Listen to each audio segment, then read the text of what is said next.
యెహోవా మీకు నేడు కలగచేయు రక్షణను మీరు ఊరక నిలుచుండి చూడుడి. నిర్గమ 14 అధ్యాయం 13 ఇరుకుల్లో ఇబ్బందుల్లో చిక్కుకుని భయంకరమైన సమస్యలతో కొట్టుమిట్టాడే వాళ్ళకి ఈ మాటల్లో దేవుని ఆజ్ఞ కనిపిస్తుంది. వాళ్ళు వెనుతిరిగి పోలేరు, ముందుకి వెళ్ళలేరు. ముందు నుయ్యి, వెనక గొయ్యి. మరేం చెయ్యాలి? మన నాయకుడి ఆజ్ఞ ఇది, ఊరక నిలుచుండి చూడుడి. ఇలాంటి సమయాల్లో ఆ ఆజ్ఞకి కట్టుబడి ఉంటే అది క్షేమకరం. ఎందుకంటే తప్పుదారి పట్టించే వాళ్ళు చాలామంది దొంగ సలహాలతో వస్తారు. ఇంకేముంది, అంతా అయిపోయింది, ఇక చావే శరణ్యం అని నిస్పృహ నీ చెవిలో నెట్టూరుస్తుంది. అయితే దేవుడు మాత్రం మన ధైర్యాన్ని నిలుపుకోమంటాడు.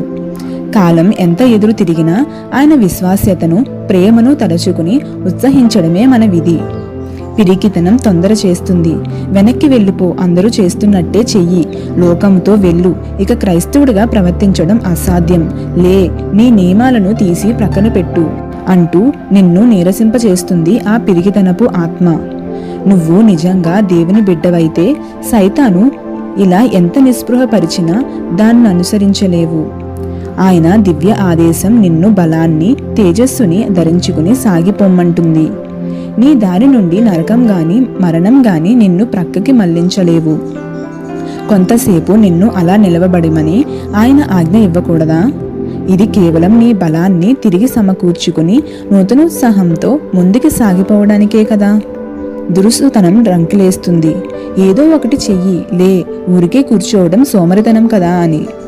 ఏదో ఒకటి చేసేయాలి వెంటనే అనుకుంటాము, దేవుని వైపు చూడము.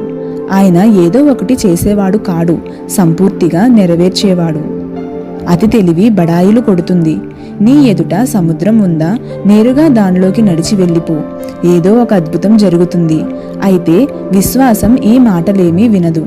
పిరిగితనాన్ని, దురుసుతనాన్ని, అతి తెలివినిచ్చే సలహాలని పెడచెవిని పెడుతుంది.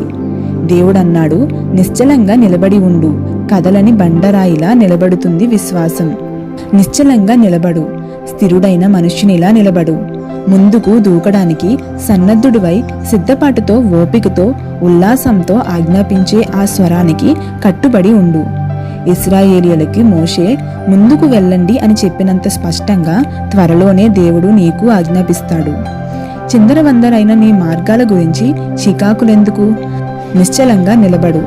ఆలస్యాలు, పరుగులు కనిపించే దాన్ని బట్టి కాదు, కొరతలేని విశ్వాసంతో సాగు కొంతకాలం.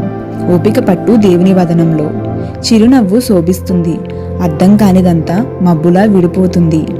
ఏం చెయ్యాలో అర్థం కాని వేళల్లో ఊరకే ఉండి కనిపెట్టండి. సందేహాలేమన్నా ఉంటే వేచి ఉండండి. తొందరపడి ఏదో చేసేయకండి. నీ మనసులో నిన్ను ఆపుతున్న శక్తి ఉన్నట్టు అనిపిస్తే దానికి వ్యతిరేకంగా చెయ్యవద్దు. అదంతా తీరిపోయేదాకా ఆగండి.